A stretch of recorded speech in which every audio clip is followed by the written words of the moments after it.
This NFL recap and Monday Night Football props edition of the Sports Gambling Podcast is brought to you by Underdog. Underdog's hooking up new customers. Play just $5 and get $100 in bonus funds when you sign up with the code SGPN. Hey everybody, Jim McMahon here, and you're listening to SGPN. Let it ride.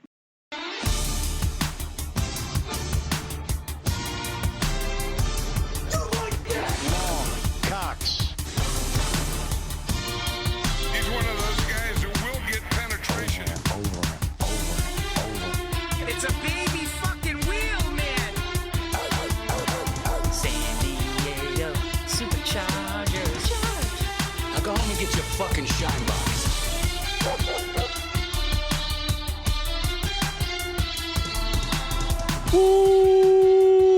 Welcome everyone to the Sports Gambling Podcast. I'm Sean, stacking the money green with my partner in picks, Ryan, Real Money Kramer.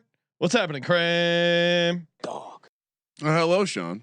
Hello. Good news. Our Survivor map survived this week. Yes. If only we had not been exited last week. Yeah, there was a detour in the Survivor map. Unfortunately, that entry is not alive. But yeah, we've been mentioning it. We are doing a bonus side entry with our buddy Daps. Maybe we'll get Daps on the show, aka the card break guru. And in that entry, we did have the Packers. So not. Oh, a little bit of sweat, honestly, more than I would have guessed for a 14. That was a classic. Everyone had him in Survivor, and Joey Flacco did not go out quietly. All right, we are taking your calls live on the Discord line. Good reason to hop in the Discord. Smash that subscribe button. Shout out to everyone tuning in live on the YouTube, youtube.com/Sports Gambling Podcast. First person I'm shoving in the locker, Jared Goff. Are you kidding me, Jared Goff? I had 100-1 first touchdown loaded up. Lions get down to the 1 yard line. I still think they're going to give it to a Montgomery. They do. Doesn't get in. They're so close. Why, of all people, a guy who loves ramming it down people's throat, a guy who's all about imposing his will, doesn't like the QB sneak? It's very odd that of all coaches, Dan Campbell, a guy who just oozes football mentality, doesn't want to run the quarterback sneak and pay off my Jared Goff 100-1. Fine. Then I noticed they're doing a little. Wait, what's going on? Oh, Jared Goff's going out to catch a pass. They would never. Oh my God, they're throwing it to Jared Goff. He caught it. He's right there. Oh, he's getting stopped. Oh, Jared Goff kept his legs chopping, Ryan. Yep. He lowered his shoulder and got into the end zone. I am losing my mind. I'm jumping up and down. I'm celebrating, going nuts. I'm like, oh, they're about to kick the extra point. No big deal. Didn't see any flags. Because if I saw a flag, I would have stopped. I recorded a video of me celebrating. I posted on Twitter, and then I look up and I'm sitting down there and the score says 0-0 still. I'm like, oh, I must have hit in the commotion of me, I must have hit rewind. And I'm like, wait, it still says 4th and 1 at the 1. Wait, what? And I go, and then it just hit me. These motherfuckers in the motherfucking league office took away my 100-1. Refs are terrorists. That was backbreaking. That was backbreaking because it wasn't even they didn't even throw the flag right away and I'm sure what happened was that fucking snitch on the TV broadcast, the TV ref, he was like, "Oh, hey, that should be a penalty." The league office heard that, like, "Oh, better buzz down." All of a sudden, the refs started talking to each other. No one knew that shit. They probably thought. Now, Jared Goff technically didn't get set, and this speaks to a bigger thing.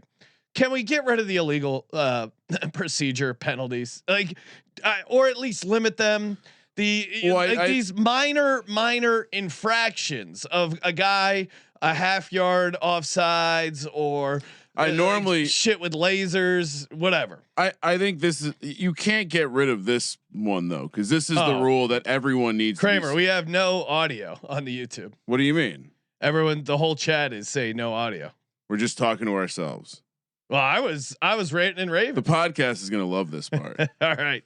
Good reason to tune into the podcast so you can hear the audio. Yes, we're Brian, do you not see all these audio comments? I don't see any of the comment. I'm not looking at the comments. Oh, okay. Because the entire chat is just no audio. They still don't hear audio.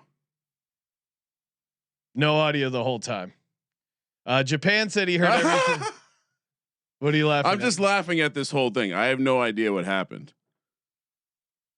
They can hear us now. Okay. And we're back. Everyone missed my awesome rant. I didn't do anything. Well, so okay. I didn't. I just refreshed my local browser here. I don't know. I honestly have no idea what's going on. Discord works now. Yes. Shout out to Discord. So they're working. But yes, I was throwing Jared Goff in a locker. If for the live viewers, do some like Chinese old kung fu movie dubbing on that. Yeah, go back and check the go back and listen to the podcast for my rant. I will say, just to create a short synopsis of you missing the part where they talked on the field about how maybe there was a procedural penalty. My issue with this, one, you can't get rid of that illegal procedure because that's the one where everyone has to be set. Yeah, that's fine. The reason he never got set. Two, I think you have to. There has to be some rule about if there wasn't a. I understand the argument will be, well, they got it right. That's the most important thing. But technically, the league is not allowed to buzz. They didn't buzz in a flag. They didn't. But I think they did.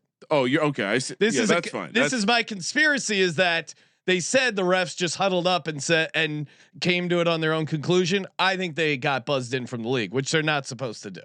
Yeah. So per the internet, apparently on a scoring play, the refs will convene before it's, now if I was in the same position as you, I'd be upset. Now I do have a question though. Were you going to play Jared Goff before I said that he had scored in 50% of his games against the Chiefs in his career? Oh, that was a good nugget, Ryan. I don't know. Why didn't you play Jared Goff? You had the nugget. Well, because it was more of a comically way to data frame his 2 games, one of which he got a QB sneak back when he was on the Rams. And 2, they don't QB sneak.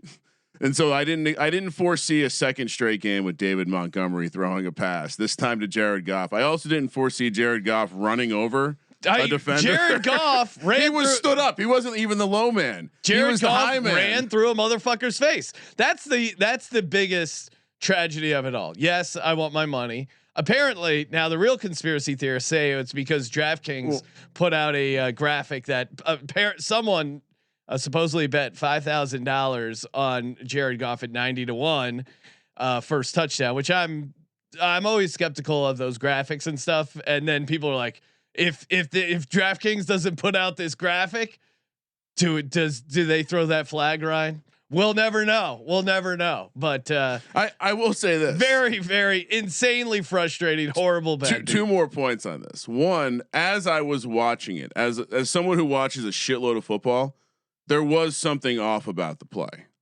My brain didn't know. Like only when they said, "Oh, they're having a huddle on the field," was like, "Oh my!" Because I had already sent you the text. Because I was like, "God damn it!" I said it out loud in the office. I didn't. Yeah, you didn't even congratulate me. It was just all about, I should have. No, well, I didn't at that point. I didn't know you had played it. I might have been napping before, and I kind of woke up as the play was happening. It looked a little funny to me, and then I sent a message to you I didn't play it. That was sick. And then I went to social media, and the first thing I saw was your video, and I'm like, oh, nice, Sean got it. So I went to your feed, and as I'm going to find the post to repost it, they're like, oh, well, they're talking on the field. Nope. This is going to be illegal procedure. And so then I just quote tweeted with horrible beat or whatever. But is that worse than the Cardinals in terms of a beat? Oh, well, I mean, I don't know. The Cardinals was like this slow train wreck that you could see coming a mile away, and kind of, but also not like all the way. Yeah, I guess the Cardinals were like a parlay of crazy ass plays, and also just really poor strategy. So, in some ways, this was I don't know. This was certainly more frustrating because I was already home. I had already graded as a win. People are already congratulating me. I mean, I had a chance to record a celebration video and post it online. You posted that shit quick. No, It was pretty quick. I was impressed. I was pretty impressed. No, I watched the play, made sure there's no flags. There were no flags. Oh yeah, now I'll do the celebration video. So I had time to post the celebration video and record it before they actually called the flag. That's insane.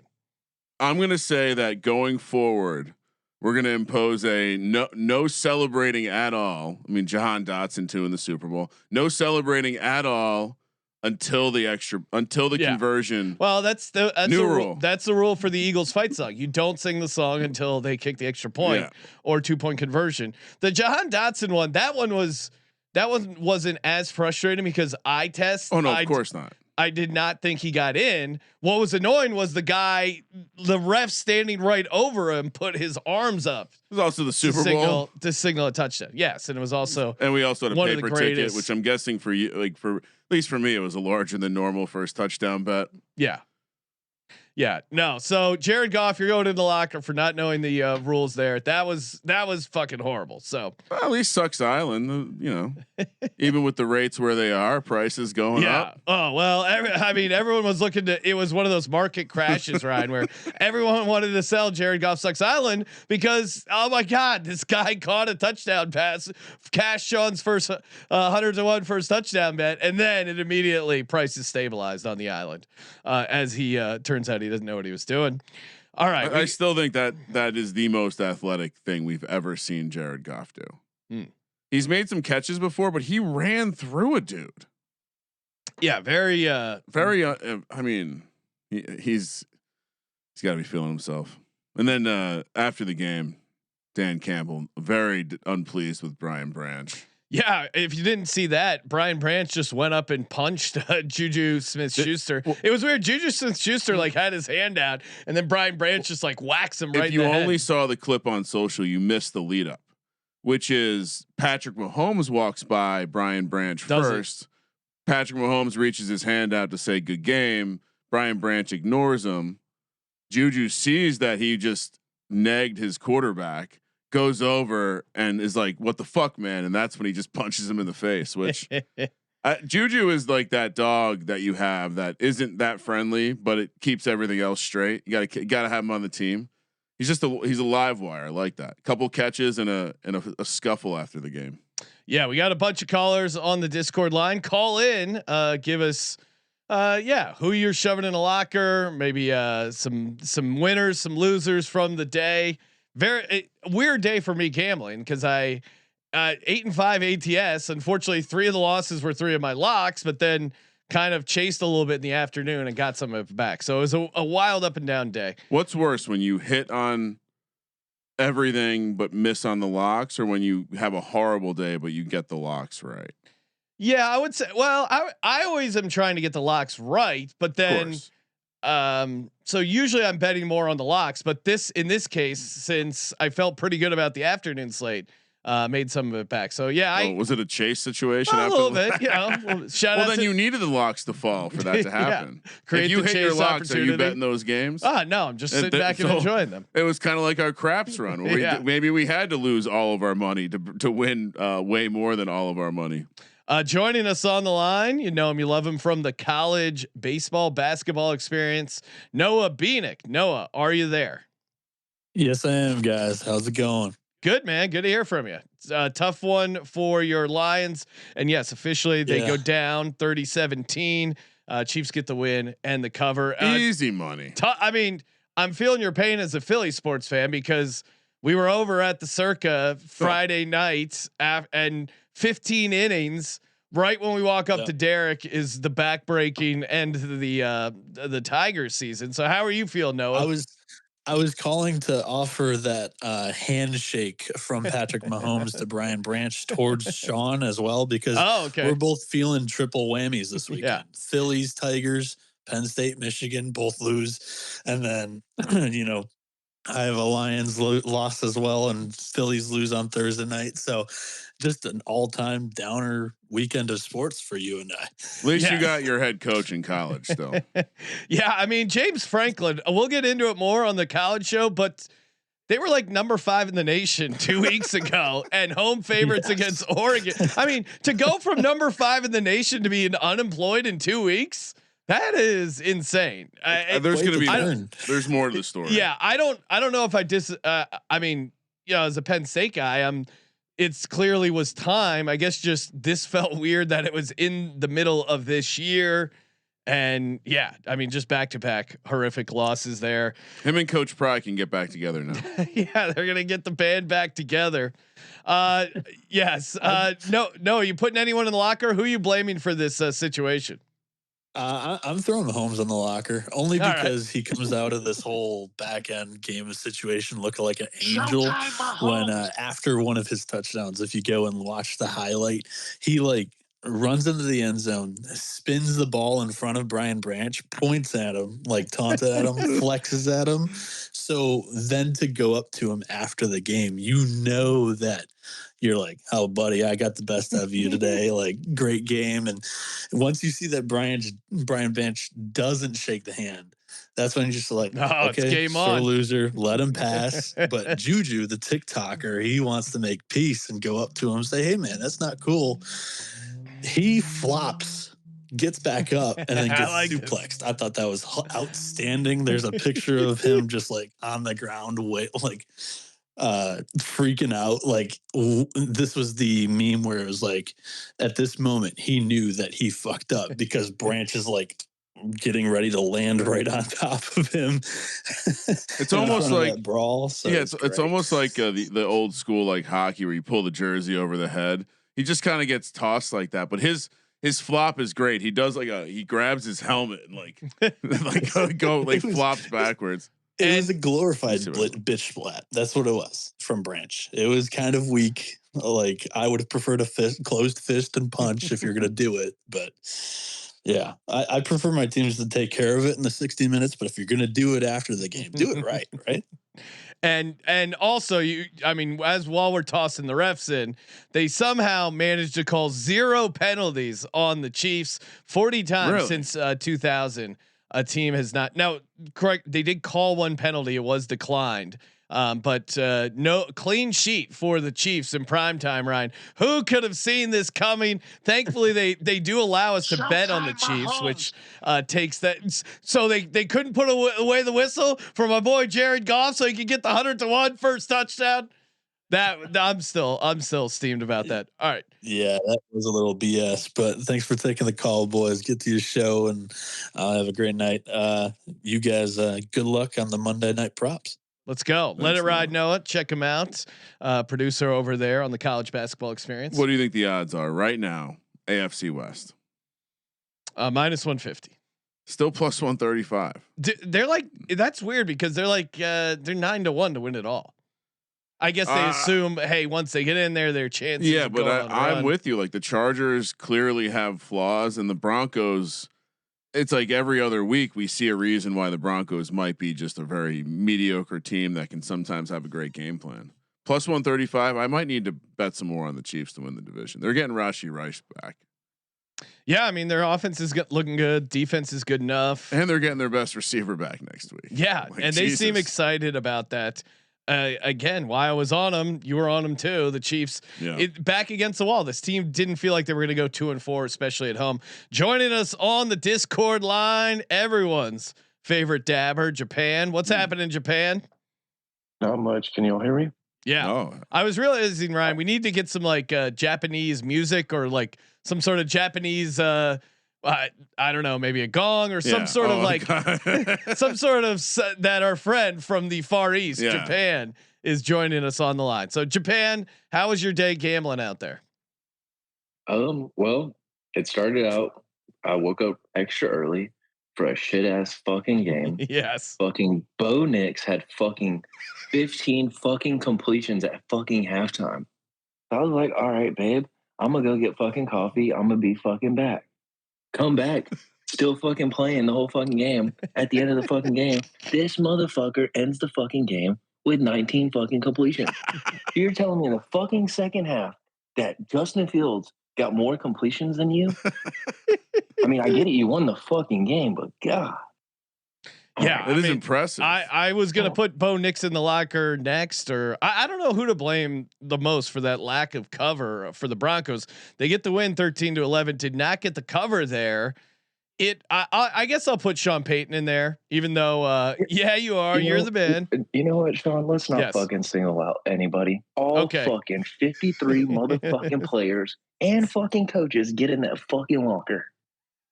The play calling was very bad. Play calling was very conservative, and it's just the classic London game. I was kicking myself, but I'd done well previously on these earlier games. I thought I had this scenario figured, I thought I had the spot figured out, and then these fucking Jets get a cover with -10 pass yards net.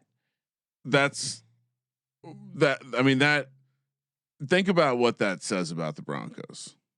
That's certainly well. And if it was anywhere but London, I would have probably been on the Jets, because this was a classic look ahead spot for the Broncos. But they were in London. You're taking a trip overseas. Like, oh man, that was so annoying. And yes, fucking Bo Nix. How could you not do anything? My take was when we were discussing like first touchdowns or something. Is Bo Nix bad? No, I don't think he's bad. I think it's like not an MVP. Is he? Candidate. No, not an MVP candidate. Is he below average, average, or above average? And I think it just kind of depends on these different scenarios. He has moments where it's like the offense is gelling. They're running this like play action. He's on the move. There's guys wide open downfield. Everything's clicking. I really think on schedule. It works. Yeah, I think this game in particular, they were a young team who just looked past this Jets team, and they even like deciding to punt or not. I felt like they were kind of fucking around. I think this is Bo Nix. Sean Payton didn't have a great game plan. Yeah. Sean Payton didn't call a great game, and Bo Nix looked like ass. Well, and in their defense, I think they couldn't run the ball. I think they thought, hey, we can be really conservative here, and we're going to win the game, and they were right. I mean, I didn't think the Jets were going to score a touchdown. That's why I like the Broncos to cover. I mean, if you told me the Jets aren't going to score a touchdown, I'd like my odds to win that game. Well, I mean, just the first two possessions, they get the short fields, they gain like negative yards, maybe. Yes. And they get 2 field goals. Really disgusting game. Yeah. Hopefully England enjoyed it. Yeah. We're going to start another Revolutionary War just cause they're fucking pissed off about all these bullshit games we're sending their way. Although it is a good game next week. I told myself I'm not waking up early for this bullshit anymore. I'm not letting the NFL control my life. And then I got to watch this. Of course you're going to wake up. Well, next week it's Rams Jags. It's work. Yeah. And I'm a workaholic. Jags off a loss. Let's go. Japan. Anything else? Sorry, I kind of cut you off there. You got me fired up about the Broncos. No, not at all. So then I moved on to the pregame show, and I'm sitting here, and then you guys done fucked up and let a fucking Cowboys fucking fan on here fucking talk, and that motherfucker fucked it all up. He broke it. And fucking fucking Dan, that's what the fuck your fucking Cowboys get. We cashed the fucking Carolina money line. Let's fucking go. So then, when you guys put me on, I gave out my parlay. McMillan, anytime touchdown. What's the other receiver that it was? I forgot the other receiver. Rashad White and Genty. And the other receiver is going to come back to me. But it was a plus 1932 that I gave out just to me and my dab rig. Oh, and it fucking hit. No, Ryan, DJ and Dan, the Cowboys fans, do you think that's what was the Discord line? I didn't put 2 and 2 together. I didn't think there was nefarious activities. But if you're saying he was some sort of suicide bomber, yeah, he blew the whole thing up. And of all the weeks, Japan had a winning 20-1 touchdown parlay. The listeners didn't get to hear it. I'm sick to my stomach. This is just all right. Japan, we gotta find these traders. Take care of business. Appreciate you calling in, man. Oh, man. And then on that note, sorry. Fuck the Cowboys until the fucking end of time. Fuck Dak. Fuck CeeDee Lamb. Fuck that whole organization. Fuck Jerry. Y'all are gonna lose the first fucking round in the playoffs. So enjoy it while you fucking can. Y'all fucking suck. Let it ride. It's dab time. Let's fucking go. Enjoy. Yes. Pull your car over, please. I think do not dab and drive. Best part of the broadcast was them going. And by the way, happy 83rd birthday to Jerry Jones. He turns 83 on Monday. Like no one needed to hear that. Not one person in the audience was happy that you just mentioned Jerry Jones's birthday. I want Jerry Jones to live forever, so I was. Well, I he's was doing something. We've been down this path before. He has moments where he looks like he's melting, and then all of a sudden he's back together. And shout out, I see Steffi in the chat, Steffi Smalls from the Steffi Smalls show. Make sure you check out her show. Great program here on Sports Gambling Podcast Network. Hit out winners. Hit out 140 to 1 on the old social media. I saw that a sick ass touchdown parlay. Congrats, Steph. And I think she had what it was like $20 or something to win. 10 to win something. 1,700. It was boosted. Yeah, and some guy was like, "Oh, is winning $1,700 off $10 even something to brag about?" Like, yes. Why would you? Also, fun police. Like, who? Why would you not be excited about winning $1,700? Is he mad that he didn't tail or that it was too small of a bet? He was the classic. Shaming? Yeah, he was the tough guy who was like, "I don't even know why this is on my feed," and then Steph quote tweeted it with that he was following her. So classic. Oh, that's classic. I've been noticing when people do that. It does make me laugh when people do that bit. Yeah, it's very funny. I don't even know. Kramer, I sent you a great image on Slack that we got to hit on real quick if we can pull it up there. Yes, and Steph clarifying 10 to win 1,700, but she's the loser. Yeah, I mean, come on. Also, like if you're giving out these $10 parlays and you hit one at 140 to 1, yeah, you're going to be up for the season on your $10 parlays. Well, I mean, all right. So let's assume I can somewhat get behind the idea of like, all right, that's not enough money for me. I mean, in what universe is winning $1,700 not enough? Yeah, I mean, when we were playing craps Friday night at Circa, I think you and our buddy Rosenberg had $10 on a hard way that you hit that got it up to 100. Well, yeah, then we parlayed it. No, that's the parlay. Yeah. So you turned 10 into 1,000 right there on getting back-to-back hard eights. Yeah, there was a lot of celebrating. That was pretty awesome. Well, craps. Yeah, but also yeah, you turned $10 into $1,000. That's so pretty fun. I would want to know from this guy what would be an appropriate amount. Is it $100 bet on a crazy ass parlay? I hate anyone who gets mad at people for celebrating gambling. If you don't enjoy winning gambling, then why the fuck are you gambling? Get out of our area. This is for this area is for people who love gambling. And this is for our buddy Japan who called in and said, first and foremost, Cowboys suck. This was at the Chiefs game. Guy just rocking a Cowboys suck shirt. So I'm sure that area has a ton of like, those annoying, not from around here Cowboys fans. Yeah. Maybe he's an Eagles fan or maybe he just hates the Cowboys. Either way, shout out to you, bro. Love it. Love the energy.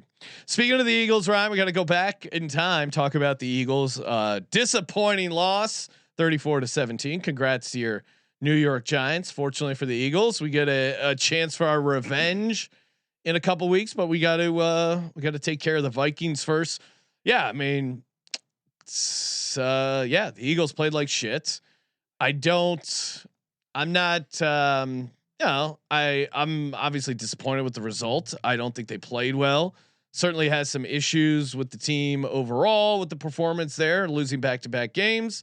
But at the end of the day, Jalen Hurts and Nick Sirianni have shown an ability to bounce back and have shown an ability to win games in general. As far as like stuff I'm worried about moving forward, certainly some of the injuries. It'd be great to get, we get Nolan Smith back after the bye. Hopefully Jalen Carter, not having Jalen Carter and Quinyon Mitchell out there really hurt the defense. Vic Fangio didn't do a good job of adjusting.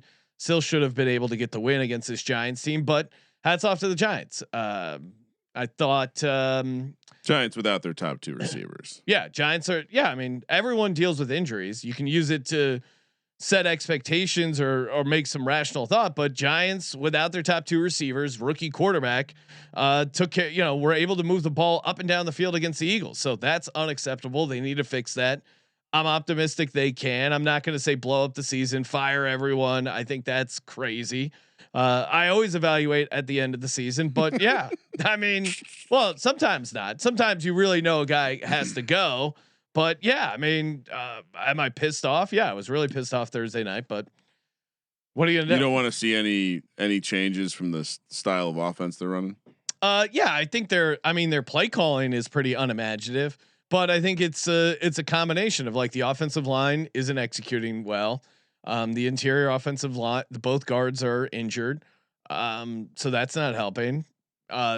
Just the running game's not getting going for a variety of reasons. Probably a mix of play calling, scheme, some offensive line blocking. So the run game's not getting going. Running backs working the red carpet for movie commercial premiere. Actor Saquon Barkley. I overlaid with the Giants Eagles game.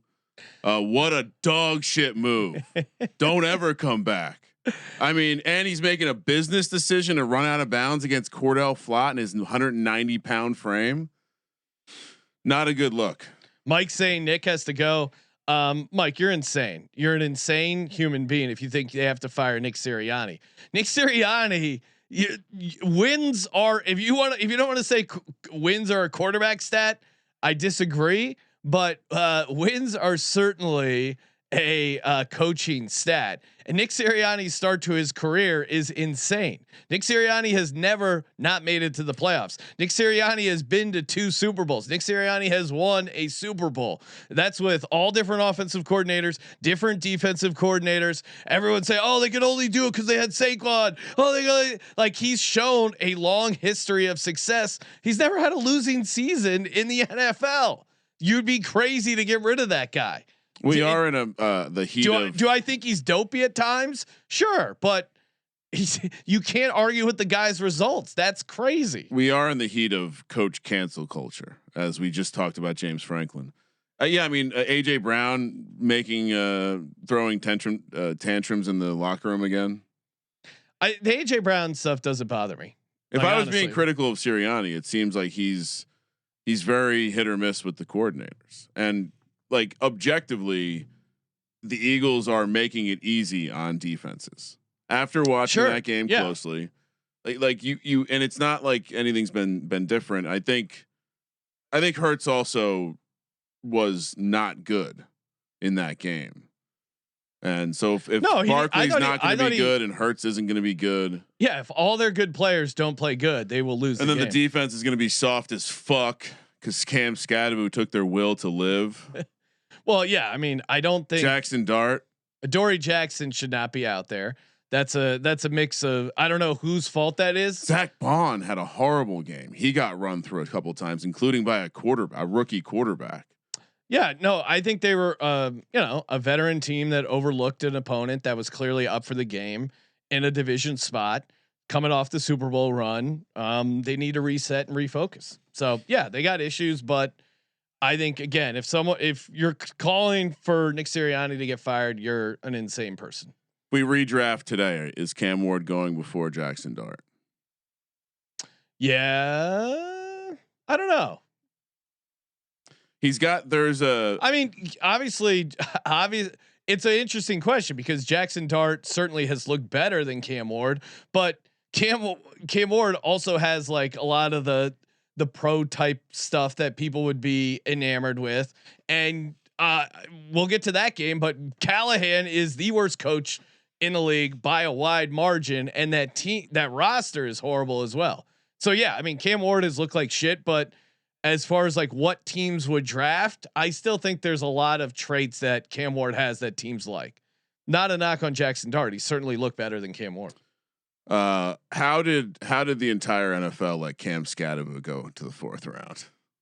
Yeah, I mean, why would you not want a guy that can just the juice he brings into the locker room?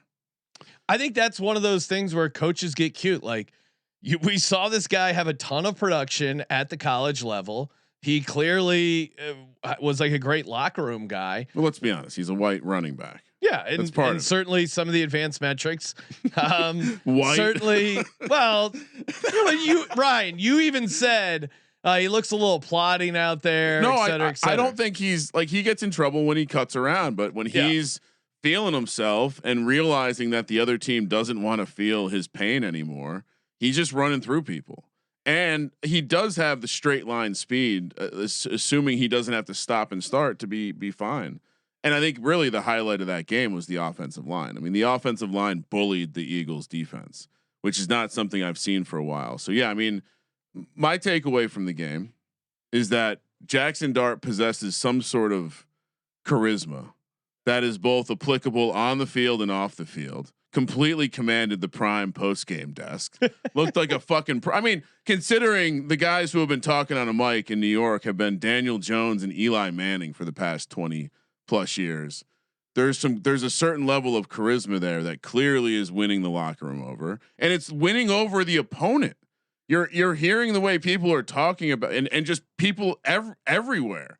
There's clearly something about this dude. He's on lists that possess Patrick Mahomes' name and no one else. He's on lists that possess. I mean, him, Jalen Hurts, and Lamar Jackson, only guys to start their career with 50 rushing yards, 3 straight games. Yeah, I don't know. There's something going on with this guy, and that in the concussion shit. We've got to stop with this. It was just like the chowderheads of New England. All of a sudden, reading up on PSI and fucking pressures. It's a baby fucking wheel, man. Whoa, they're not following the protocol. What's going on over there? That's ridiculous. That's ridiculous. You got full investigation. We need to waste. Is John Mara going to find him? No, he's Brian cool. You got to watch the post game press conference. John Mara got the ball. Everything's good. He's just putting stuff out there because the NFL's already mad at him. But yeah, the win, as fun as the win was, because as far as if my memory serves me correct, Daniel Jones never beat the Eagles. As fun as the win is, the Jackson Dart's more fun. Like how did he go 24th in the draft? Well, watch a lot of football. He's the second quarterback though, right? Yeah, watch a lot of football. But you told me, I mean, not like most. Jaden Daniels had this last year, and it was like, God damn it. There's just some charisma. Danny Dimes is 2-4 against the Eagles. Really? I think so. I just looked it up. Correct me, Chad, if I'm wrong. Anyway, yeah. So yeah, tough times for the Eagles. Yeah, it happens. You know, this team thrives on some adversity. Like I've been an Eagles fan my entire life. When the expectations are super high and everything's like that's what you said going into this game, though. What? You said this was there was a rallying cry because everyone was talking shit. They had a players only meeting that AJ Brown is now not talking about. You put a bunch of words into my mouth that I didn't say. I did not say they have a players only meeting. I never said that. They had a players only meeting last week. No. AJ Brown, Saquon Barkley, and Jalen Hurts had a meeting last week. Yes, that's totally different. That's totally different than a players only meeting. Those are 3 players, and they had a meeting. Okay. A players only meeting was going to be a players only meeting. A bounce back spot because I thought it would be. Yes, I was incorrect, but I didn't say this team is at its lowest. I didn't say that.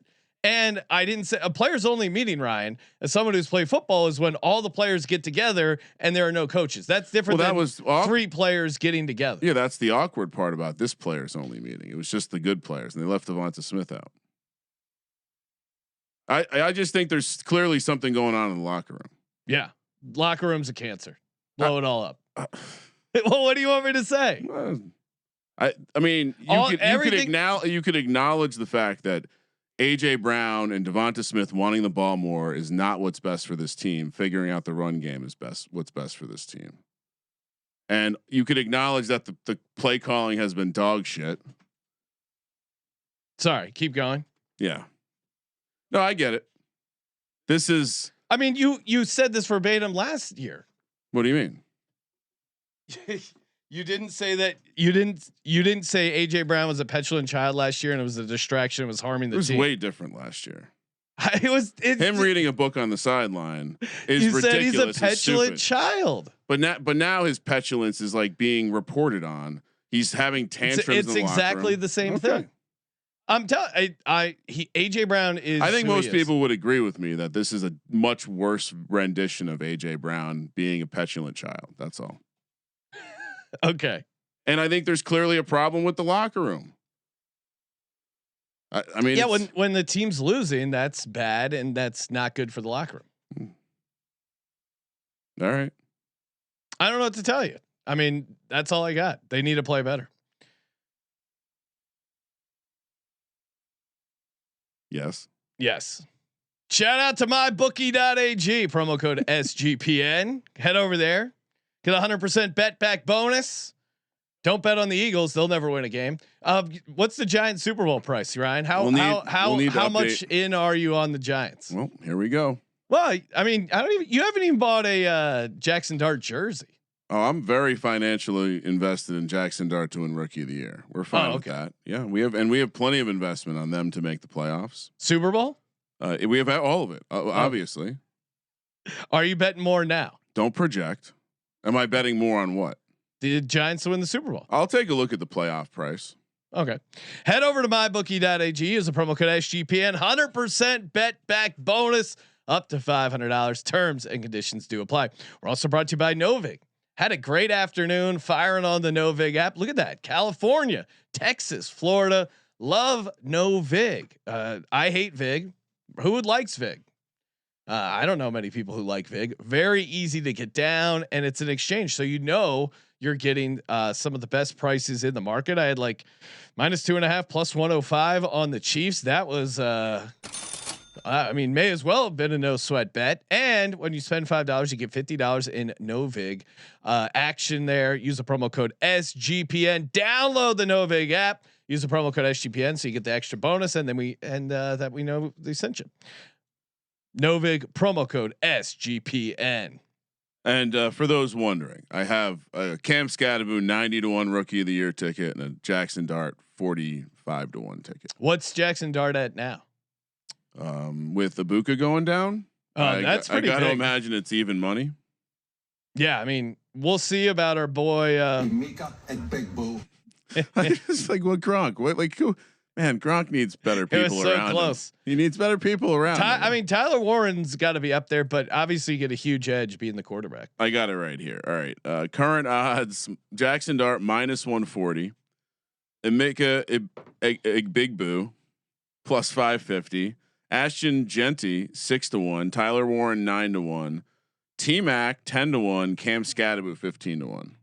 I mean, Tyler Warren's crazy, but is there still value on Cam Scadaboo if he stays healthy the rest of the year and plays like this? I mean, no. How would Scadaboo win it over Jackson Dart? Injury.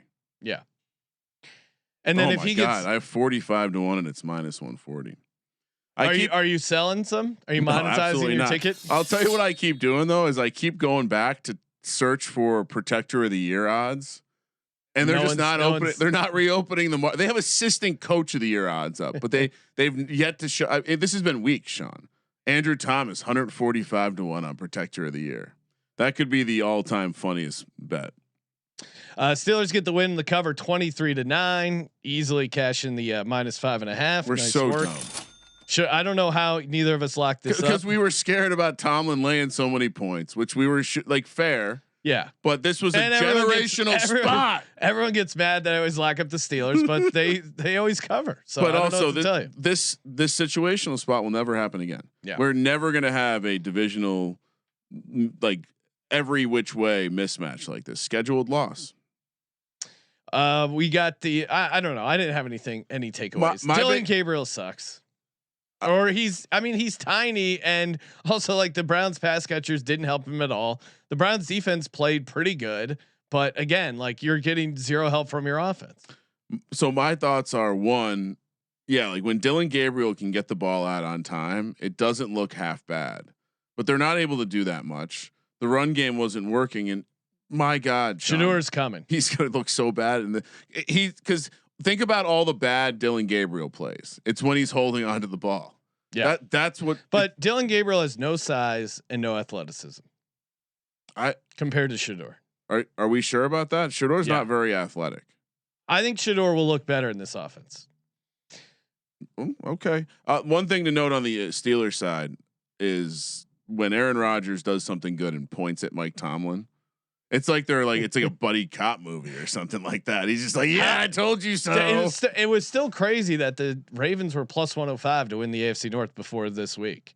Oh, you know what? They're 1-5 now. All right. Let's play that game. What are the odds for the AFC North? I think Ravens have to be plus 120.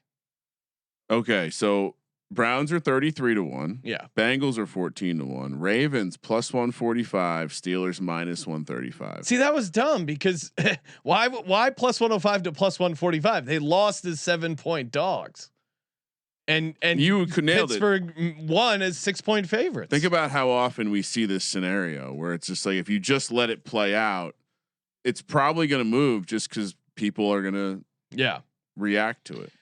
Arizona gets the cover, but Indy gets the win 31-27. This one, I mean, it was bad vibes from the beginning with the pregame news. Travarius Ward, the Colts cornerback, ran into a guy in warmups and got a tight end. Ran into the tight end. Just got not Warren. Was it Mo Alley Cox? It was long. It might have been who's the other guy? Ferguson. Hold on, I'm gonna pull. I don't think it was. It might have even been a practice squad guy. It might. I think it was Drew Ogletree. Yeah, Travarius Ward gets knocked out, concussion. That was a horrible start for my Colts play. Anthony Richardson had an injury with a resistance band where he fractured his orbital. He got injured his eye with a freak accident. And so that was that. Not that Anthony Richardson impacted the game, but the Travarius Ward did hurt them. And this was Jacoby Brissett starting over Kyler was unfortunate as a Colts backer because he brought a little stability. I mean, he got the ball out. Yeah, most of the time. This was weird because it always felt like the Cardinals were going to lose the game, but it never quite felt like the Colts were going to get away. So it just kind of hung in that same zone. Like if I was on the Colts money line, I was feeling pretty good for most of the game. I know we've already used Joe Blacko to refer to Jameis Winston, but does Brissett get a little Joe Blacko in that? Like he's just really old. Sometimes he fires in these nice ass balls where you're like, damn. I mean, he'll have a couple good throws. Damn, Joe Blacko. Trey McBride looked pretty good. Yeah, it was just. I think there a lot of elements of the passing offense looked better. Yeah, and there was like specifically passing to the middle of the field, and there was a little old Danny Dimes showing up with like a horrible his first turnover at home, a little tarnish on the old Danny Dimes shine. But Indy is still a pretty good team. Like Jonathan Taylor can just keeps his leg moving, and he's just tough to take down. But like you mentioned, it's coming. Steichen only has so many good plays. You know, we're at now game 6. The sample size is getting bigger. Just gotta stop the run. They're really good at run blocking. And the Anthony Richardson thing, like what kind of fucking band was that, man? Think about how strong he must be. That the band snapped back, hit him in the face, and broke his eye bone. That's insane. I mean, you've felt those rubber bands that most normal humans use. How would that break your eye? It must have been like thick as shit because he's just stronger. I mean, Sean, remember how excited people got at the combine when he threw it like 80 yards? Yeah, it was fun. Yeah, you got. I mean, come on. The Riley Leonard being announced as the backup was an unexpected bit of candy. It was before we morning. knew about the injury. And shout out to Howard Lee pointing out India's only punted 10 times this year. That is insane. They're a tough team to stop. Rams get the win and the cover 17-3. Close your eyes special gets the L. Ravens, of course, did have tons of opportunity. Oh my God. Very disappointed. They didn't start Snoop Huntley. He clearly gave them at least a little bit of a spark offensively. The Ravens defense did look better. It was at least salvageable, but the offense without Lamar is just cooked. Defense played great. and they cover this game if they just don't have all those fumbles. The punt return fumble, they got stopped on fourth down. The Tuesday Flowers fumbles, the horrible Flowers fumbled twice. The clenching of the butthole play calling around the. You get 1st and goal at the 4. Derrick Henry gets 4 carries. Just figure it out. And shout out to the Rams. Like this is, I know Ravens were banged up; they were big favorites, but this is a solid win. This is our guys went out there. They gave it all the shot. A lot of respect for Harbaugh and what they have going in that building. Tons of respect. We knew we were going to get their best effort, and now it's just turn to the page. Turn to the page. Tell them, right, guys, we cannot get ahead of ourselves. We got to get focused, get ready, go for London, and just not putting too much on us. Matt's plate. I think he's doing a great job. Great ball there to Kyron, and I'm just really proud of the guys. Really proud. I'd love to talk to the fantasy nerds who do all the simulations and find out in how many of the simulations did the AFC North look like this 6 weeks in. Because doesn't it feel like we're getting both 2 extreme outliers in the Bengals and the Ravens being so tremendously off what people thought they were going to be, and the Steelers being much like ahead of schedule? It's very funny that. I mean, it's laughable to me because we're gonna cash another Steelers over on the win total. I'm just sitting back, enjoying my red wine, watching my dog do a bunch of tricks in the pool, and shout out to me, Sean McVay. Oh, I hear you're staying in Baltimore for the week. We're doing our practices at Camden Yards. It's great. Just love the game. Amazing history. Shout out to the city of Baltimore. They've been great, really supportive. Can't wait to get over there in London and soak up the game. Were you a big fan of The Wire? That's one of my favorite shows. I love shout out to Breaking Bad. Also Team very chemistry. good show. All right. Seahawks 20, Jags 12. Ryan, bullshit. Tried to tell you the Jags were going to let you down here. You didn't want to hear it. Whatever this voodoo is with the Seahawks going on the road, Sam Darnold, fix. just like Daniel Jones, gave you moments where you're like, huh, this offense going to keep working the whole year? I thought for the most part the Jags played well on defense. There were too many moments where they were playing these weird zones where that JSN was just sitting wide open in. You have to, if you're playing we should consult for NFL teams. If you're playing the Seahawks this year, yes, you just have to cover JSN. I haven't seen anything else that's really that threatening outside of the run game, but only in a couple. Like the identity of them being a great running team, I feel like is more on is not correct this year. And so it's really been JSN. Like JSN is straight up maybe the best. Like you want to talk about the dark horse offensive player of the year candidate that not many people were betting on this preseason. I mean, he's the one racking up ridiculous stats. Now Puka's banged up. Don't know what that turns into. Not good for my offensive player of the year. But for anyone that has JSN, like he very much looks super. Like he's dragging Sam Darnold up to another level, in my opinion, because he's just so fucking open. Yeah, and defense played pretty good. Trevor is just Trevor. He's all over the map, Brian. I thought this was the first game where I thought Liam Cohen got way cute, overthought it, and they were confusing the shit out of Trevor. They were confusing Trevor. You needed, and it took him way too long to adjust. Brian Thomas had some critical drops again. Yeah, he had a couple of plays. Well, he had that one play back that was awesome. That it was like a juggling.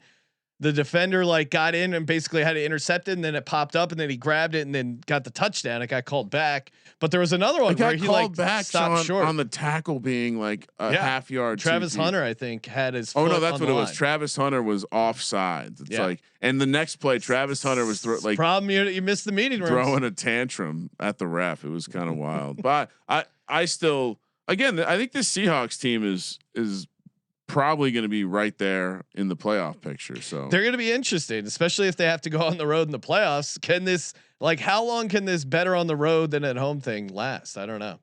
And for the Jags, good wake. I mean, obviously they did get a little too drunk off that Chiefs win, and this now has to wake them the fuck up. Sounds like they're buyers at the deadline too. Oh, a lot of reporting. What would they? Russell Wilson. Defensive piece. Oh, okay. I guess they're looking for defensive line. Huh. Additional defensive line. Carolina Panthers 30, Dallas Cowboys 27. Degenerate Dan, who's a Cowboys fan, called in, talked a bunch of shit, and now in the post game show, Ryan, I don't see him calling in. Yeah, he said he was going to fade our picks on the Cowboys game. Specifically. Well, it was my dog, so you play this. Oh yeah, we got a nice paper ticket on Panthers. +1. And again, the home road splits for this team also so much different. Like they're undefeated at home with Bryce, and then he looks like complete dog shit on the road. Like they look like one of the worst teams on the road, but they've played good football at home. They've also it's not the cleanest, but yeah, something's been unlocked with either it's Rico Dowdle or the offensive line coming together. But they have been at home the past 2 games, but that first home win, they didn't look like an offense that could move the ball like they have the past 2 weeks. And granted, there's some defensive opponent adjustments you have to make, but I wonder if the running game looks too good for it to just be the opponent. And the Dowdle stuff. He looks electric. I'm mad. I didn't think he had another like crazy game in him. And he said he was hyped for. He set a Panthers franchise record for like total yards. I was kicking myself for not playing the receiving yards. That was because like the numbers made sense, but I was like, is he gonna have another game after coming? He had like a historic game the game before. And I was skeptical he was going to do it again, but he did that and then some. And he was talking. So usually when you start, you alert the defense that you're coming. It's not necessarily a good thing. This Cowboys team's gutless. I know a guy who just put Schottenheimer coach of the year on. What I mean, you got probably should have waited after this week. Do you think he had a loss on the projection here? Man, you could have waited a week and got a better price if you think probably could have gotten a better price. Chargers get the win, do not get the cover. Very annoying for me as personally backing the Chargers. They just needed to get a one stop at the end there, couldn't get it, and then Herbert put the team on his back, drove down. The late, and maybe they shouldn't have covered whatever, but there was a number of moments. One, Ladd McConkey almost broke it and took it to the house there for a touchdown late. The other was who was it? Ward? Yes. Or no, sorry, Derwin James. Oh yeah. Derwin James had an interception to ice the game, and he starts returning it and then runs out of bounds. You take that to the house, Derwin James. How many touchdowns have you scored? You can tell he had that conversation in his head. He's like, I'm going to score. No, go out of bounds. The game's over. And the play is it's pretty sweet. You can check it out if you missed it on all over social. But Jim Harbaugh commented on the play where like Herbert had the ball in his left hand and transferred it over to the right. Jim Harbaugh on that play, quote, "That play will be burning in my mind until they throw dirt over top of me." I just loves football. I mean, he absolutely was sacked, and it's the part of his game that we've never seen it like this, where you can legitimately have moments where you're like, he's not that different than Josh Allen. Like he's way closer to Josh Allen than he has been in previous years. I was going to say his physicality and his ability to like, he's like an athlete. He just doesn't default to it like Josh did in the beginning. But now that he's starting to use it, you can tell it's the Harbaugh pumping him up, telling him he's a beast, telling him he's the man. You're the man. You're the man. And I was gonna say he reminds me of Carson Wentz, like peak Carson Wentz, where I mean, some of those magician like get out of situations. That play that I saw Harbaugh do, I could bring up a bunch of those of Wentz in like 2017 when he was at his peak athleticism and just getting out of stuff and the cannon arm. I guess the difference is Wentz always had like a skinniness to him that Herbert like right now when Herbert's running full speed, I don't know I don't know if it's that different than Josh Allen in terms of if he's going to lower his shoulder on someone. I get other than that, in the pocket, I'm with you because that was where Wentz did the craziest shit, was where he sat there and then at the last minute he did something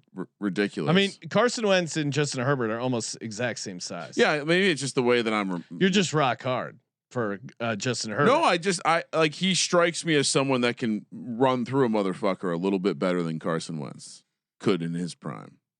Also, I would imagine if we made this comparison to Decker, he would be insulted. Yeah, I mean, I was comparing him to Josh Allen. You're comparing him to. Carson I'm just Wentz. Pete Carson Wentz 2017, like when he was in the mix for MVP. This is what he reminded me of. Yeah, first thing that came to mind. And then on the other side, the Dolphins just complete disaster of an organization. Tua saying like everyone's showing up late for meetings, no one cares. Why are Ryan, you saying this to the media? You want to talk about bad locker rooms? Miami is a bad locker room. I mean, it's did they fire him this week? It's hilarious when people are like, think Nick Sirianni should be on the hot seat. Have you seen what a hot seat looks like? Miami is a hot seat. It's the hottest of all seats. And I again, agree that Miami's doing much worse than Philly. That's fair. Relative to expectations too. No, but you want to talk about a toxic locker room. That's exactly what it looks like. And the quarterback going, everyone's showing up late for meetings. We have a leadership problem. Isn't he one of the leaders? That is bad. Right. You're looking for locker room cancer. I found it. I mean, he just goes home and hangs out with his kids. He's not worried about leading the team. He's not worried about 5 interceptions, 5 touchdowns. How did those motherfuckers cover? Because Gadsden fumbled and Herbert has some. He's had some good moments certainly, but he also has some moments where it's like, Oh, I think this defense, like the nerds love this defense. They love Mike Minter. I'm not so sure this is a good defense. I think that's why they didn't cover. And some of it was, of course, who they were facing. And Tua Tagovailoa, but much like quarterback. God damn it! Right now we have to listen to the whole thing. And Tua Tagovailoa, the quarterback. And much like JSN in Seattle, it's like just stop that one guy. Just don't let Achane beat you. Yeah. And what they do? Achane was the main reason of the cover. New England Patriots 25, Saints 19. I was on the Pats. Yeah. I mean, this was a weird game. Again, Rattler, signs of life. He has a pulse. He's rattling. Spencer Rattler is the perfect name for him because he's a Spencer. Yeah. And he's got a little venom. He's like rattling around. You're a little nervous about him. Like a superhero that's like a nerd by day. And I don't know. Like just badass snake at night. Yeah. Throws the leather jacket on, goes down to the roadside bar. For the most part, you take the right precautions. You're not too worried about Rattler. Yeah. But if you're walking around not paying attention, it'll get you a little bite. Yeah. Because that's kind of what his game is, where he's not amazing, but for what his skill set is, what that team is, I think he maximizes his skill set and what's going on for him. But it's still not enough to get it done. Pats. This game was kind of all over the place. There was like that weird. Oh, did we get I think I requested a caller and then he didn't accept the call, but now he's on. Destroy Indian, you're on the line. Hey guys, Destroy Indian, commissioner of the league. Anyways, I want to throw pretty much every offensive play caller in the locker room. Okay. Because the play calling this year has just been terrible, and I don't know if that's because of the league and them not being able to practice in pads or what, but the other day I was watching the Ravens game with my wife, and I'm like, watch this. They're going to run the ball with Henry one time, and then they're going to call 2 sweep plays in a row, and then they're going to punt the ball. And you know what happened? That happened, and I'm just like, this is incredible. I've never seen such a lack of imagination or spreading the ball downfield in my life. Ball. Yeah, I think there is something to these guys not playing in the preseason, probably less practice time. I think all that stuff does add up to maybe some less imaginative offenses. I think there probably could be something to that, certainly. And I swear at some point these teams coming off the bye, we gotta. I think it hasn't been advantageous, but I think down the line it's going to start to end up paying off. Like it seems like it's going to swing the other way. It's usually this is the time of year where it starts mattering. Yeah, little later on. Destroy Indian, thanks for calling in, man. Thanks for running the Tattoo Fantasy League. Yeah, have a good night. All right, let it ride. Yep. Yeah, I hit the thing to like, hey, bring him on, and then he didn't. He never accepted on his end. Pops right and in. I forgot about it. Sneaks on in. Much like the Rattler, he's gonna get you right. Look out. Couple more games. We do have all the Monday night props to get to, including first TDs. Raiders 20, Titans 10. I'm mad I didn't lock this up because it was never in doubt. It was a comically ugly game. I mean, those Cam Ward turnovers, Ryan. To your point, like Spencer Jackson Dart has not had those like. He did just drop the ball that one time. Sure. So I guess you're right. He's had some, but it seemed less ridiculous because he was running towards the line of scrimmage at least. Like there were like multiple times the ball just flew out of Cam Ward's hand. He had some really bad interceptions. He also had at one point and probably I don't think anyone else that we were watching with was paying attention. I tried to get everyone to see it. I didn't bother rewinding to it, but there was a moment where like it was like a they called a unabated or it was like a false start, but they still rushed in and then they blew it dead. And then someone like taps Cam Ward and then he just completely flops. Yeah. He's a bit of a drama queen. Cam Ward looks really bad, but I think everyone on this game was pretty bad. The Raiders were just slightly less bad. So I still think the Raiders suck. I'm so glad I bet against the Titans coming off that win. Third straight road game and coming off that miracle win. So. Yeah. It should have been a lock. But it's scary to lay points with the Raiders, but we should have plowed through it. Yeah, all those people betting. I mean, the look ahead was 7. Yeah, that came down. Sharps loved the Titans. Sharps loved them. Bucks 30, 49ers 19. I mean, hats off to Baker. Like it was like 3rd and 18 or something, and showed that play to my wife. And he just was. I watched this. Refused to go down. He refused to go down. That's ridiculous. Unfortunately, a Big Boo. He's going to be out for a long time, and I don't. We were discussing MVP, Ryan. Allen and Mahomes both much better MVP odds than Baker, which is kind of crazy considering the way they've won. They've only lost one game to the Super Bowl champ Philadelphia Eagles. That was at home. Even that game, it's not like they were blown out of that game. And he's really carrying the offense. And with all back, he's missing Godwin, Evans. His starting running back and now a Big Boo is out. So Evans coming back next week though. So they're going to need him. I mean, how long do you think Big Boo's out? Hamstring, right? It's got to be like 2. I'd probably say 2 to 3 weeks. People get mad that I always talk about the heat and humidity in these Florida games, but it was clearly an issue in this game. Updated MVP odds. Josh Allen plus 140. Patrick Mahomes plus 270, Baker Mayfield plus 470, and then there's a big drop. So like that's the 3-headed monster right now. Yeah. I mean, and then there's a drop, and it's Jared Goff, Jordan Love, Drake May, Matthew Stafford, all 15 to 1. It's gonna be tough because I think Allen's gonna have his work cut out for him because it's just the bar for you to win back to back is set so high, and the narrative of giving it to Baker is going to be tempting for some of these Ward voters. Sorry, I got very distracted. Jackson Dart's MVP price 500 to 1. That's Ryan. Oh, and there was a great Mac Jones is 300 to 1. There was a great interview with Tez Johnson, Bucks rookie receiver, that I thought was worth playing here. All right, let's go. Tell y'all a funny story. This is crazy. When I score and I hit MVP chant, I'm thinking they talking about me. So I asked Shep.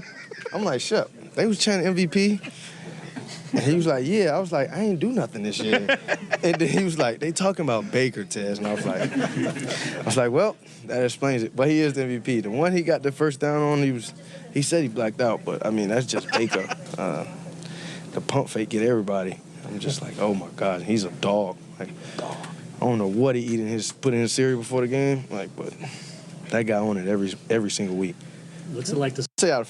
Yeah. So Tez Johnson on the radar. I mean, some of these Bucks props receiver wise are going to be fun. Like your Sterling Shepard's has been alive. Like everyone. A couple things. One, like this is the stuff. This is what I was talking about with Jackson Dart earlier. Like shit like that, where the teammates are just like, yeah, respect. Also, this is the guy that, if you remember, I told the story about seeing one of Dylan Gabriel's college teammates talking about how tiny he was. It was Tez John. It was this guy. So imagine this guy being like telling a story about how shocked he was seeing how small the quarterback was.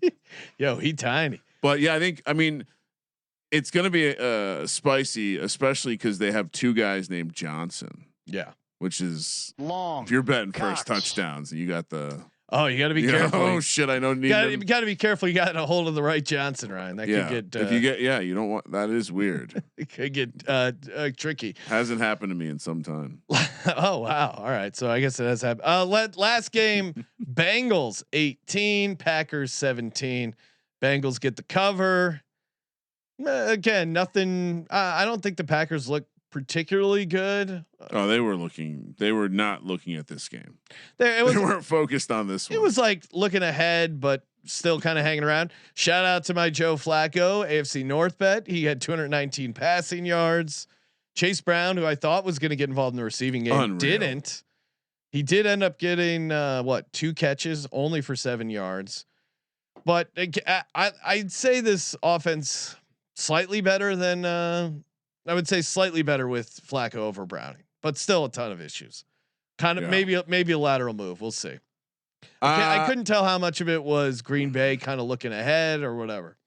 I thought the one thing he did better than Browning was the fuck it throws to Chase and Higgins. I mean that touchdown to Chase Brown I was like, no way should you throw that, but it got in. Yeah, no, I mean it was also an insane catch. I mean that's not something. No, yeah, but you have to be, have to have that fuck it. Packers look bad. They didn't look great. Packers now. This is 3 games in a row, right? Because they looked great after coming out of the Commanders game, and then they go lose to the Browns and Joe Flacco, which is looking worse and worse as we go on. They then tie the Cowboys, and now they won the game, but this Bengals team's ass. And what are they looking ahead to? The Cardinals and Jacoby Brissett. It's gonna be an interesting spot. Kramer, let's talk about a little props. And you know who's great at props? Our boys over on Rhythm. Love Rhythm. Of course, you can use that promo code SGPN. Get you 25%. All the picks, all the props, and of course, they got a ton of great stuff here for Monday nights. All the games. They do a great job crushing it, college and NFL, and you can track your plays over there with Rhythm when you build your own models. Track 5 bets of the same type from any model, and you could win $1,000. That's right, free cash. And of course, promo code SGPN 25. Here's a play Rhythm likes, one of their smart signals. DJ Moore over 39.5 receiving yards against the Commanders. Stay tuned. Maybe Ryan also likes that. DJ Moore over 39.5 receiving yards over on Rhythm. Promo code SGPN 25. Kramer, we got a bunch of props to get to. What's your first one you like? All right, let's. The Bills game is first, right? Correct. Yeah, let's start there then. Shakir over 4.5. Give me a second. All right. There we go. Shakir over 4.5 receptions. I think that as I broke apart the Falcons defense, that I think is a little fugazi because they played a bunch of backup quarterbacks. I do think they are going to be able to take, or at least limit the tight ends more than the Bills have been in recent games, which only enhances Shakir. I also just think the Bills offense is at its best when Shakir is the focal point. And he's the best freestyle guy. So if you think there is going to be pressure from this Atlanta defense, which I think Sean might, then it's going to be Shakir who's the beneficiary of that. So over 4.5 receptions, he's gone over that in his last 2. He's definitely been ramping up the targets as well, including that last game against New England where he had 9 targets, 6 catches. So We're going with receptions over yards. Ryan, the Falcons defense, which I think is underrated, I think is going to have a good game. I think you know what, they're really good at slowing down the tight ends. So to your point, I think if the Bills are moving the ball, it's with the receivers and not necessarily with Dalton Kincaid, who's dealing with an oblique injury on top of everything. I don't think they've adjusted his number enough here. Dalton Kincaid under 37.5 receiving yards. They've done Falcons have owned the tight ends and they've played some decent tight ends. 4 games, they've only allowed 69 yards combined on 8 catches. So I get it. Dalton Kincaid's his guy, but I think they're going to have to find ways to get the ball to the receiver. So yeah, give me Dalton Kincaid under 37.5 receiving yards. Okay. You think there's a chance? I'm assuming he plays. I just don't think he's going to be 100% either. It seemed to get more pessimistic as the week went on, but I'm with you. I would imagine he'll be out there, but even if he is, it's a tough matchup. Yeah. So I think it's what a tough was his matchup, catch prop? and he's not. It's a good question. I would guess. Yeah, I'll pull it up. Let's see. I think I have probably 2.5 on that yardage. No, it's got to be a little higher than that, I think. Yeah, I guess I'd probably take the yards too. Oh, it's 3.5. And I'm seeing a little higher. I'm going to give myself 39.5 receiving yards. I'm seeing. So Dalton Kincaid under 39.5 receiving yards. Do you like that? Or do I go catches? No, I think that I would rather, because I think I think like that he's, or someone in that range is a good reverse correlation candidate over catches under, especially if you think the game's going to flow with some pressure to Josh. He's maybe working the check down a little bit more. All right. Dalton Kincaid under 39.5 receiving yards. Kramer, what's your next one? Josh Allen, anytime touchdown. It's even money. That's always a good prime bet. time. Yeah. And don't need to overthink it. Pressure on turf. Easy. This one I think I talked about in our pick show, but I love Bijan in this game. Bijan? You mean Bijan? Was that he's corrected people? I know it's so confusing. He's corrected people twice, so you can correct me once. After that, I'm going with my own thing.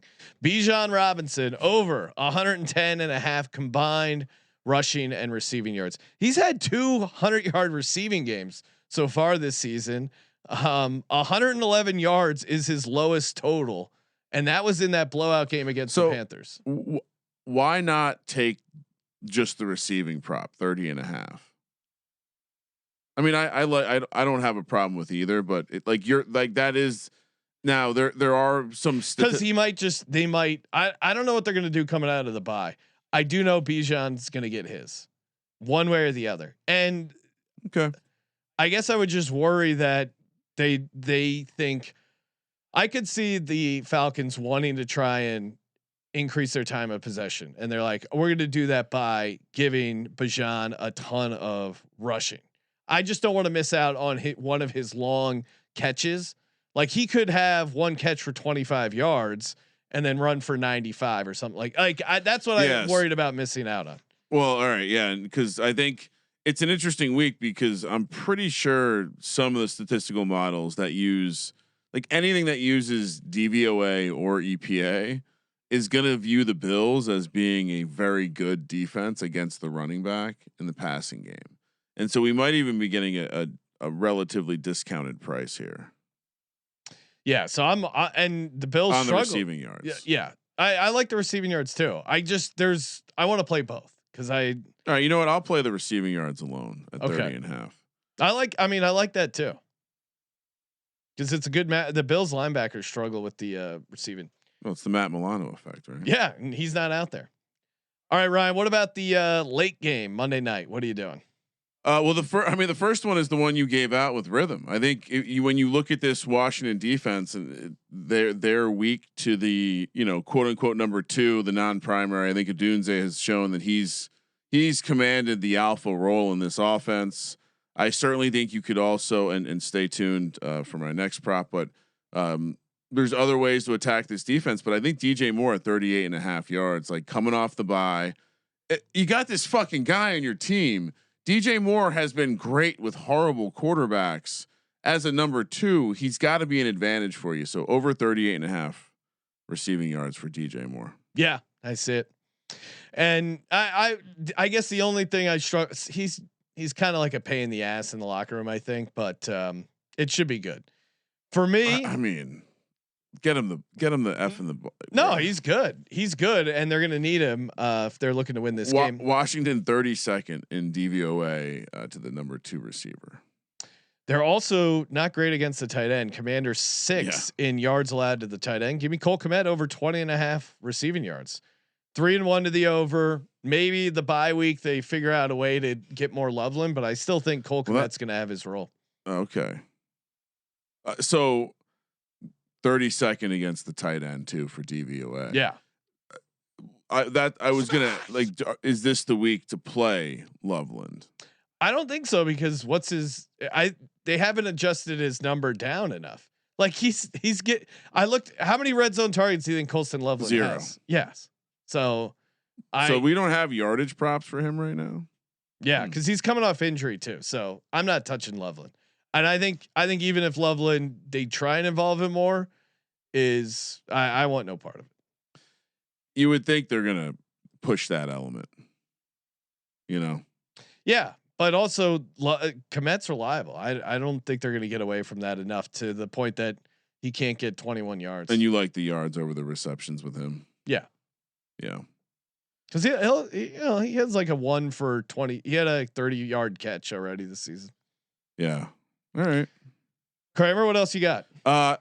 Just gonna guess that they're gonna use him a bit more, but give me Luther Burden also over 18.5. That's the rookie. I think there you could pump more. Well, I just as I was looking into this game, I'm like, well, I am on the Commanders. I think they're gonna have some success on the ground, but the prices on Bill doing anything is ridiculous.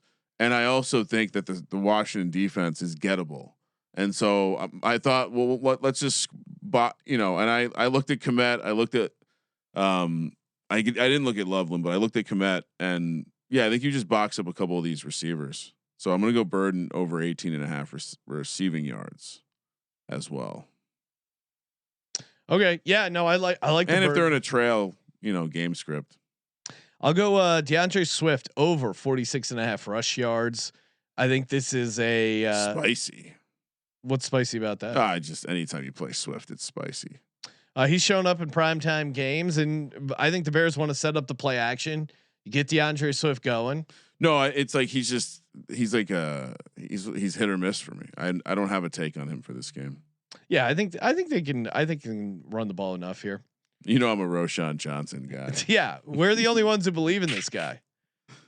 Yeah, unfortunately. And I think that 46.5 is gettable against this. I think this is going to be a high scoring game. So yeah, DeAndre Swift over 46.5 rush yards. What about an underdog entry, Ryan? Let's put together one of those, and then we'll do our first TD bets and a DGen parlay to close it out. Thank you everyone for tuning in live. Kramer, what are we doing for our underdog? Of course, promo code SGPN up to underdog. Drinking all day. Play $5, get 100. Underdog fantasy promo code SGPN. You can win up to 5,000 extra money. Oh my god! Let's just do a little two entry here, Ryan. Get ourselves going. Still got some. If we do multi-game, I got a 40% boost I can use. Okay. What does multi-game mean? Like we got to pick one from each game. Oh, okay. Yeah. I mean, would there be any reason to not just play the Josh Allen rush receiving? I was gonna go the Bijan receiving yards. Oh, okay, let's do that. I'm in on that.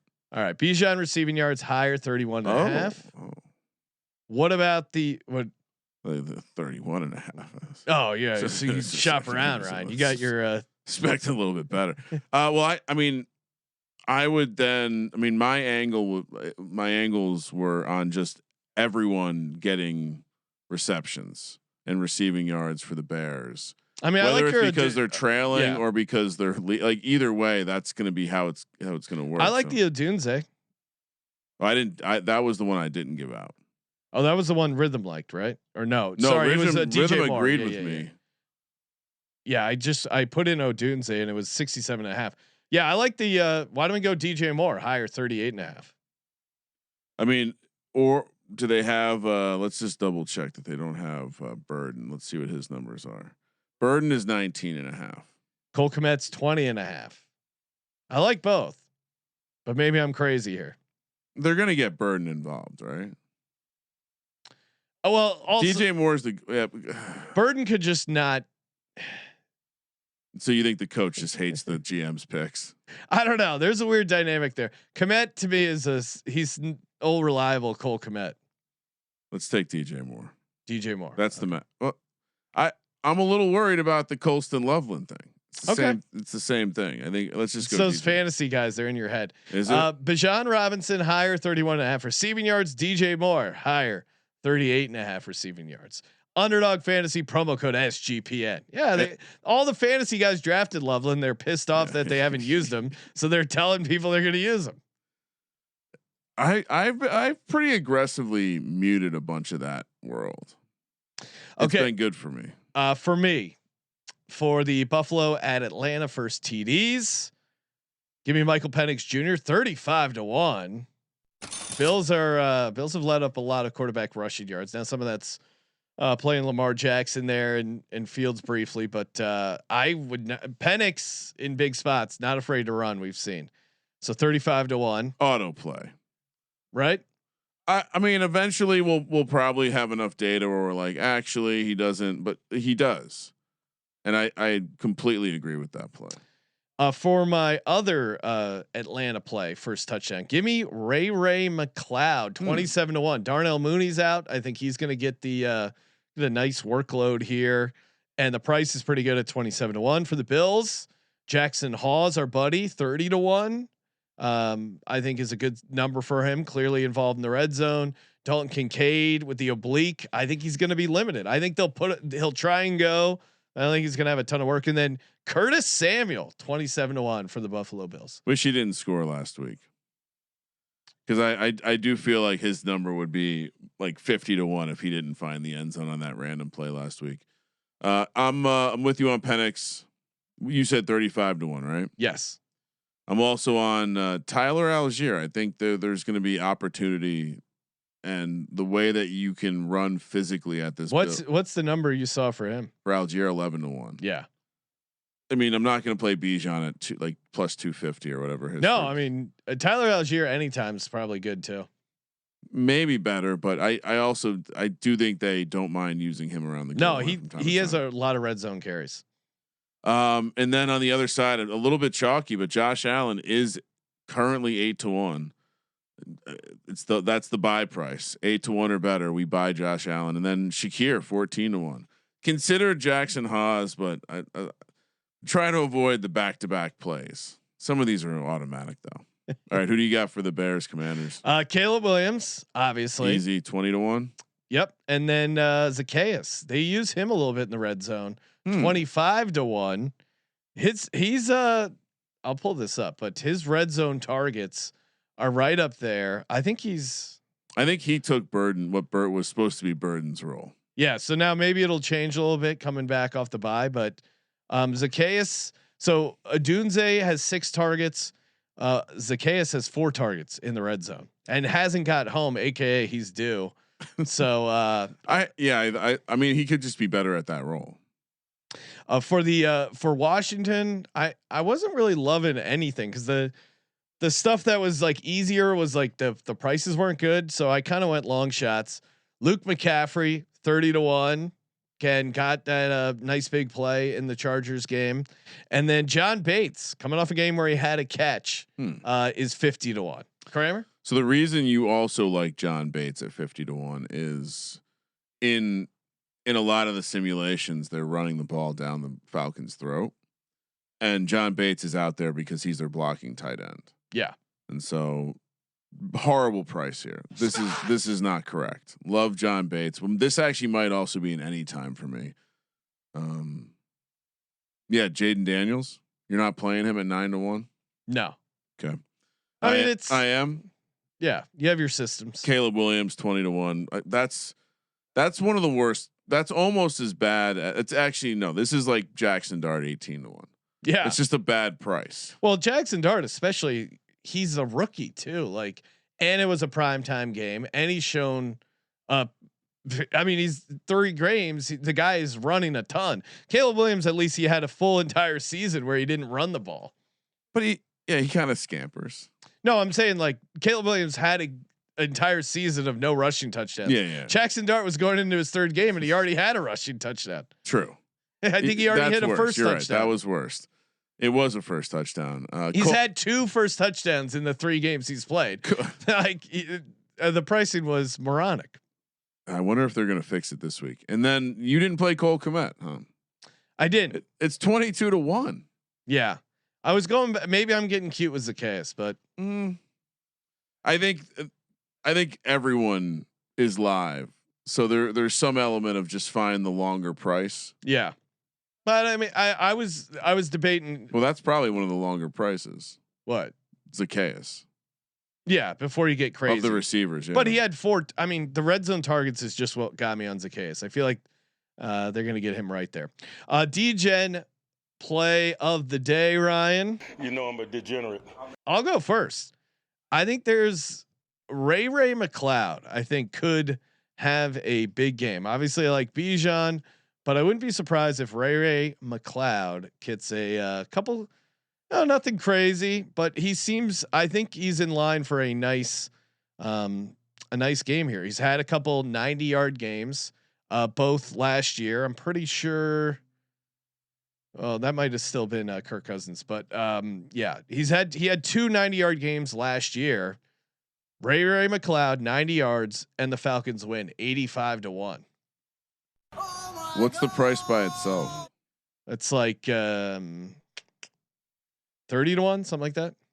I almost want to price out the Ray McLeod 2 touchdowns. No, 90 yards. Oh receiving. no, sorry. I'm staring at the 2 touchdown screen. That's why I said that. That's almost fun one to look at the reverse correlation too. Like play it both ways. Yeah. So would you lay 4.5 with the Bills? Are you playing the money line with the Falcons? Yes. See what the money line pays. I think you're going to get credit for reverse correlation. Really? Yeah. All right. I'll. And I was actually kind of looking into this. So with these types of like where you're playing an alt, right? Why not? Like you like it the correlated way. Why not play some percentage of that back against you in the reverse correlated way, assuming that you're getting the credit I think you're going to get. Maybe not. Maybe not as much for. Maybe it's more touchdowns than yards. Ray McLeod, 90 receiving yards in the Bills lane 4.5 is 70-1. Okay. Bills money line would be knocks you down to 50-1. Oh, that's great value. Like you're getting, and now it's already knocked it down to 75-1 for the money line. That with those 2 prices, you take the Bills money line. You play the reverse correlation without the spread on the favorite. All right. I'm just going to play the Falcons. Yeah. I'm just but I see the strategy. Like more as like, so when we're playing craps, I play a C&E on the come out roll, which we didn't even talk about our epic craps run. Yeah. Well, a little bit on the pregame show, but the craps run was great. It was cold. And then we finally started warming up and basically made our money back. We were up a little bit. Ryan looked at me. He's like, "Hey, should we go?" I'm like, "Nah, let's do one. Let's see one more." And the one more turned out to be this kid's dad, who was also just an assassin and went on a crazy ride. Did a great job. I would say they did a great job. Oh, they were great shooters. Great work, Ryan. But and there was a hard ways parlay in there. Yeah. Which is you and Rosenberg hit turned hard 10 into a 1,000, but we left 200 out there because we were playing for more. Yeah. Anyway, so official not playing both ways. What do you think about the idea of playing those types of correlation bets both ways? I don't. In general, yeah, I see the strategy. Not interested. I got you. All right. I think what we're gonna do here. So I think it's a good strategy. What do you want me to tell you? I think we start with Cole Kmet, 2 touchdowns. You talked me off the Colston Loveland. ledge. I'm a little worried about it, but I'm going to play Cole Kmet 2 touchdowns, and I'm also going to play Josh Allen 2 touchdowns. It sounds simple, right? Basic as shit. What do you think that pays, Sean? Josh Allen 2 touchdowns and Cole Kmet 2 touchdowns. Correct. Okay. Well, Cole Kmet's the spicy one. He's 33-1. Okay. And then with Josh Allen getting 2 touchdowns, say 40-1. Oh wow! What? Wow! Am I low get or your high? calculator. Really? 270-1. Oh wow! Yeah. Keep it simple. It's a D-Gen parlay. Keep it simple, stupid.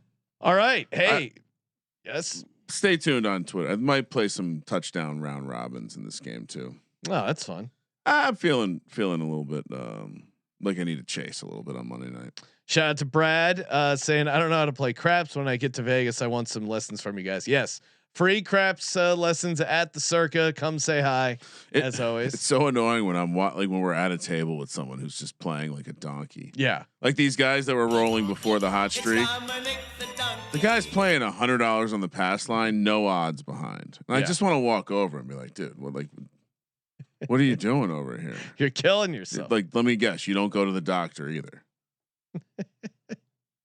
Hit us up on Spotify, answering all questions and comments over on Spotify. And while you're there, toss us 5 stars. Always appreciate that. And of course, as always, thank you for participating in the Sports Gambling Podcast. For the Sports Gambling Podcast, I'm Sean, second the money green. He's Ryan. Jackson Dart is kind of arrived, Sean.